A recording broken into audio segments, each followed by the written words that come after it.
Alors, en diffraction des rayons X sur un monocristal, vous avez compris, globalement, l'expérience la plus fréquente est la suivante. On place un monocristal sur un support capable de tourner, c'est un goniomètre, c'est un diffractomètre automatique, et la fonction ici du goniomètre, c'est de faire tourner le cristal comme ça, dans toutes les directions possibles, mais il reste au même endroit dans l'espace. On envoie un faisceau de rayons X sur ce cristal.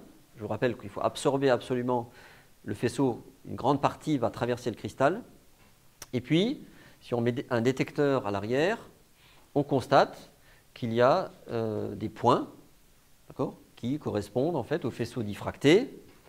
Et ces points, on peut les interpréter avec des coordonnées, qu'on appelle les indices de Miller, qui correspondent en fait aux nœuds dans le réseau réciproque. Alors, si vous ne bougez pas du tout le cristal, vous n'aurez qu'une petite fraction du réseau réciproque. Pour obtenir l'ensemble du réseau réciproque, il faut faire tourner le cristal. Pour quelle raison? Eh bien, on dit qu'il faut amener en fait, chaque famille de plans réticulaires de notre cristal, donc du réseau mathématique associé à l'ordre cristallin, en position de Bragg. Donc je rappelle que la relation de Bragg, c'est 2D sinus θ égale lambda. On la doit à Bragg, vous vous souvenez. Donc le θ, là, c'est un angle qu'on va mesurer, qui sera la moitié de cet angle-là, qu'on appelle habituellement 2θ, la moitié de cet angle dans la relation de Bragg. Eh bien, ça dépend de lambda, la longueur d'onde qu'on utilise, et bien sûr de d. Donc vous voyez bien que si vous tournez ici le cristal, vous allez amener une autre famille, donc un autre d en position de diffraction, pour un même lambda, donc forcément c'est θ qui change. Vous avez compris, c'est pour ça que quand vous tournez, il y a un point, il va disparaître, il y a un autre qui va apparaître là, etc. etc. Ça c'est facile à comprendre. C'est pour ça qu'il faut tourner le cristal pour amener toutes les familles de plans réticulaires en position de diffraction. La relation de Bragg nous explique parfaitement cette chose. Alors dans le cours, on a vu aussi qu'on peut faire une construction géométrique un peu plus sophistiquée, qu'on appelle la sphère d'Ewald, où on place au centre de la sphère d'Ewald notre cristal, et l'origine du réseau réciproque sur la sphère d'Ewald. Et quand on tourne le cristal, eh bien, on fait tourner le réseau réciproque, et chaque fois qu'un nœud du réseau réciproque vient en interaction avec la sphère d'Ewald, on coupe la sphère d'Ewald, il y a un faisceau diffracté qui apparaît. Ça, c'est l'interprétation géométrique un peu plus sophistiquée, mais en fait, tout est là. Est-ce que ça, c'est bon? Donc, vous avez bien compris aussi en principe que sur le réseau réciproque, vous pouvez très bien mesurer une tâche qui s'appelle 0, 0, 2, et à un autre endroit de l'espace, 0, 0, -2. Ces deux nœuds sont distincts dans la diffraction sur monocristal, puisque ce sont deux coordonnées différentes en termes d'indice de Miller. Yes? Alors, maintenant, qu'est-ce qui est commun, par contre, à ces deux nœuds? Eh bien, si vous calculez le d de HKL de ces deux nœuds, c'est le même, puisque un d de HKL, la formule est là-bas, je vais la réécrire ici pour ceux qui nous regardent sur la chaîne YouTube. 1 sur d au carré de HKL, c'est h au carré sur a au carré, plus k au carré sur b au carré, plus l au carré sur c au carré. D'accord? Alors vous voyez que, comme il y a des carrés partout, eh bien le d de HKL de 0, 0, 2 et de 0, 0, -2, ça sera la même valeur. Si c'est la même valeur, le d, comme on travaille avec le même lambda, ça veut dire que c'est le même θ. Vous m'avez suivi? Donc, regardez bien, ça c'est important parce que ça va nous permettre de comprendre en quoi la diffraction de poudre est possible et surtout en quoi elle est plus limitée que la diffraction sur monocristal en termes d'informations obtenues immédiatement. Eh bien, donc là, ce nœud-là et ce nœud-là sont deux nœuds distincts dans le réseau réciproque par diffraction sur monocristal, mais ils ont le même d de HKL et donc ça diffracte, on dit, au même angle θ. Ça va? Bien. Donc maintenant, regardons la diffraction dite de poudre, d'échantillons pulvérulents. Qu'est-ce que c'est une poudre alors microcristalline, hein, parce que sinon il n'y a pas de diffraction. C'est un ensemble de petits cristaux hein, qu'on place ici. Donc ça c'est un montage typiquement qui ressemble à ce qu'on appelle Debye-Scherrer. Hein, c'était il y a je sais pas, une cinquantaine d'années, hein, les premiers montages en diffraction de poudre. Ce n'est pas le seul. Il existe d'autres types de montages, mais le principe physique lié à la relation de Bragg est le même que celui que je vais vous expliquer.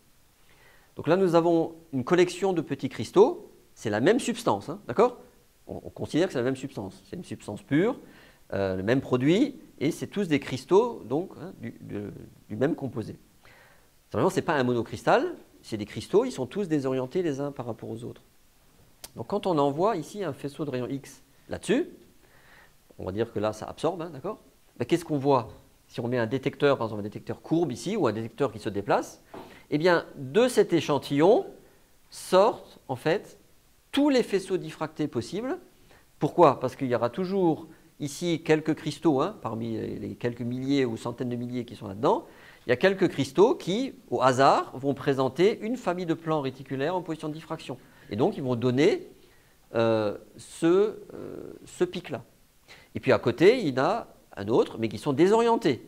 Donc s'ils sont désorientés, ils vont diffracter, mais ils vont faire diffracter une autre famille de plans réticulaires. Donc si c'est une autre famille de plans réticulaires, ça sera un autre θ. Et si c'est un autre θ, c'est un autre faisceau diffracté, etc., etc. Et si on fait la collection de ça, ça donne ce qu'on appelle un diffractogramme de poudre, hein, tel que je l'ai schématisé ici. Hein. Et dans un diffractogramme de poudre, ben, qu'est-ce qu'on peut enregistrer? Ben, des intensités de pics. Et puis on enregistre la position des pics en fonction de θ, et bien sûr aussi en fonction de d, puisque θ et d sont simplement deux points de vue, hein, d'accord, qui sont tous les deux liés, hein, contraints par la relation de Bragg. Quand on fait de la diffraction, on fait de la relation de Bragg. Simplement, par exemple ici, imaginons que ce soit le θ correspond à la famille de plans 0,02. À cet endroit, maintenant en diffraction de poudre, puisque c'est θ qu'on mesure seulement, il n'y a pas seulement le pic 0,02, il y a aussi au même endroit le pic 0,0-2. D'accord? Donc en diffraction de poudre, ce n'est plus deux points dans l'espace, c'est un seul pic, et sous ce pic, il y a l'intensité de ces deux types de familles de plans. Donc, vous voyez, qu'est-ce que vous comprenez là? C'est qu'on perd en fait une information. Alors, une manière d'expliquer, hein, elle vaut ce qu'elle vaut, c'est-à-dire ici, on a une information tridimensionnelle, et là, en fait, nous n'avons qu'une information en fait, bidimensionnelle. Mais on perd une information, d'accord, spatiale dans la diffraction de poudre. Vous avez compris? Parce qu'en diffraction de poudre, toutes les familles de plans diffractent en même temps, parce qu'on considère qu'il y a une désorientation aléatoire de tous les petits microcristaux qui constituent l'échantillon, mais ce qu'on mesure, c'est un angle θ, et donc un d de HKL. Mais vous avez bien vu qu'il y a beaucoup de pics dans la diffraction qui ont le même d de HKL. Ça va dépendre de leur valeur de HKL. Alors, j'ai pris 0, 0,2, 0,0-2, mais il y en a d'autres. Hein. Une 1, 1, 0 peut très bien avoir le même d de HKL qu'une 0, 2, 2. Hein. D'accord? Par hasard, hein, de manière fortuite. Et à ce moment-là, bah, par exemple, vous voyez, vous aurez des pics très proches, comme ça, pratiquement les uns dans les autres. Et là, bien sûr, le problème, c'est, on dit, de déconvoluer, c'est-à-dire d'être capable d'extraire l'intensité du pic 1, 1, 0 et du pic 0, 0, 2. Et s'ils sont très proches l'un de l'autre, bah, vous ne pourrez pas les séparer. Et si vous séparez moins, ça veut dire que vous avez moins de données pour un nombre de paramètres dans la résolution structurale qui reste par contre lui le même. D'accord? Vous voyez, c'est pour ça que quand on veut résoudre une structure, donc trouver, vous savez, la position x, y, z de tous les atomes, surtout quand les structures sont grandes, hein, si c'est des protéines, etc., ben la diffraction de poudre, elle peut nous donner un indice, c'est-à-dire comme une empreinte digitale que c'est bien ce produit. Mais pour résoudre la structure, souvent il manque de l'information ici, d'accord? Et c'est inhérent à la technique elle-même. Donc pour avoir le maximum d'informations et séparer toutes les intensités, eh bien on fait de la diffraction sur monocristaux.